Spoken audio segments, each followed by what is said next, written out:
दिल्ली में बीती रात एक सड़क हादसे में 2 लोगों की मौत हो गई, जबकि एक व्यक्ति गंभीर रूप से घायल हो गया। हादसा अलीपुर इलाके में उस वक्त हुआ जब एक तेज रफ्तार ट्रक ने एक बाइक को टक्कर मार दी। बाइक पर 3 लोग सवार थे, जिनमें से 2 की मौके पर ही मौत हो गई। दिल्ली के लेफ्टिनेंट गवर्नर नजीब जंग ने दिल्ली पुलिस को महिलाओं की सुरक्षा सुनिश्चित करने के निर्देश दिए हैं। पुलिस की नियमित क्राइम रिव्यू मीटिंग में एलजी ने पुलिस के आला अधिकारी को कहा कि वो महिलाओं की सुरक्षा सुनिश्चित करने के लिए हर मुमकिन कदम उठाए। संवेदनशील इलाकों में पुलिस बलों की संख्या बढ़ाई जाए, प्रिवेंटिव एक्शन लिए जाए और महिलाओं के खिलाफ अपराध में शामिल बदमाशों के खिलाफ कड़ी कार्रवाई की जाए। दिल्ली के करीब 1000 सरकारी स्कूलों में 30 जुलाई को एक साथ पेरेंट्स टीचर मीटिंग यानी पीटीएम होगी। शिक्षा निदेशालय ने सभी सरकारी स्कूलों के टीचर्स को सभी पेरेंट्स से एक-एक कर बात करने का निर्देश दिया है। सरकार ने इसके लिए अलग से बजट भी तैयार किया है। इसके अलावा सरकार ने शिक्षा निदेशालय के सभी डिस्ट्रिक्ट और जोनल ऑफिसर को भी हर शुक्रवार को 12 से 1 बजे का वक्त सिर्फ पेरेंट्स से मिलने के लिए तय करने को कहा है।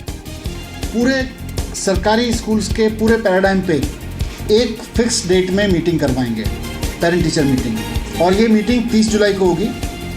सुबह के शिफ्ट के स्कूल में सुबह से होगी, शाम के शिफ्ट के स्कूल में शाम को होगी। दिल्ली के गांधीनगर में 16 साल की नाबालिग की घर में अजली लाश मिली है। लड़की का नाम अंजलि है और वो 9वीं क्लास में पढ़ती थी। वारदात दोपहर 2 बजे की है। लड़की घर में अकेली थी। हत्या के बाद लड़की को जलाने की कोशिश की गई। दरवाजे पर ताला बाहर से लगा था। आसपास के लोगों के मुताबिक 2 लड़कों को बिल्डिंग से भागते हुए देखा गया था। हमारे से कोई भी झगड़ा नहीं है, कोई भी रंजिश नहीं हुई थी। ये सामने जो लड़कियां थी उनके साथ में ये जरा उनको ही पूरी बात पता होगी कि क्या बात हुई है। दिल्ली की एक अदालत ने हाई प्रोफाइल सेक्स रैकेट में गिरफ्तार पीएन सान्याल को एक केस में जमानत दे दी है, जबकि दूसरे मामले में कोर्ट ने जमानत के लिए सेशंस कोर्ट में अर्जी देने को कहा है। कोर्ट ने सान्याल को एक्साइज एक्ट के तहत दर्ज केस में 20,000 रुपए के निजी मुचलके पर जमानत दे दी है, लेकिन ह्यूमन ट्रैफिकिंग और चीटिंग केस में जमानत के लिए अदालत ने सेशंस कोर्ट से अपील करने को कहा है। इस बीच पुलिस ने इस केस में विदेशी लड़की का 164 के तहत बयान दर्ज कराने से इनकार कर दिया है। पुलिस ने कहा है कि अभी लड़की और रिटायर्ड कर्नल अजय अलावत से आमने सामने बिठाकर पूछताछ करनी है, लिहाजा भी बयान दर्ज नहीं कराया जा सकता है। मुंबई में लोकल के लेडीज कंपार्टमेंट में कुछ महिला मुसाफिरों ने इंजीनियरिंग के एक स्टूडेंट की पिटाई कर दी। ऋतुजा नायक नाम के स्टूडेंट विरार से वसई अपने कॉलेज के लिए ट्रेन में सवार हुई थी, लेकिन जैसे ही वो वसई स्टेशन उतरने के लिए दरवाजे के पास आई तो वहां खड़ी कुछ महिलाओं ने पहले उसे धमकाया और फिर उसकी पिटाई कर दी। महिलाओं ने छात्रा को इस बात के लिए धमकाया कि वो वसई के लिए विरार ट्रेन में क्यों चढ़ी।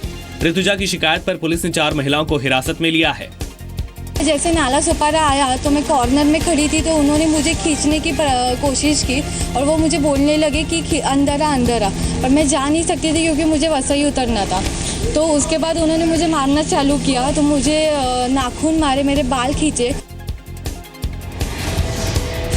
मुंबई के रानीबाग चिड़ियाघर में विदेश से लाए गए पेंगुइन को लेकर अब सियासत शुरू हो गई है। महाराष्ट्र के पूर्व मुख्यमंत्री नारायण राणे के बेटे नीतीश राणे ने पेंगुइन को मुंबई में ही रखने पर सवाल खड़े किए हैं।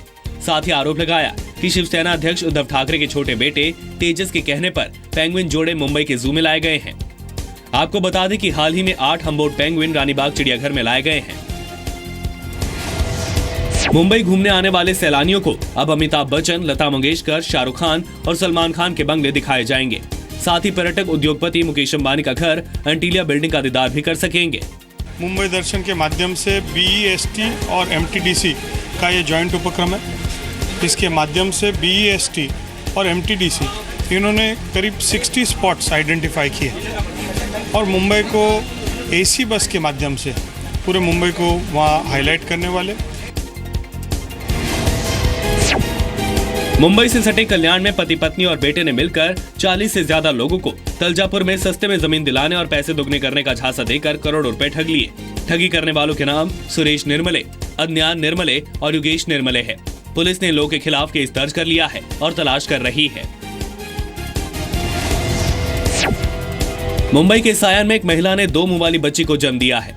बच्ची को सायन अस्पताल के NIC वार्ड में रखा गया है। महिला का नाम सेयन खान बताया जा रहा है। डॉक्टरों के मुताबिक मां और बच्ची दोनों स्वस्थ है।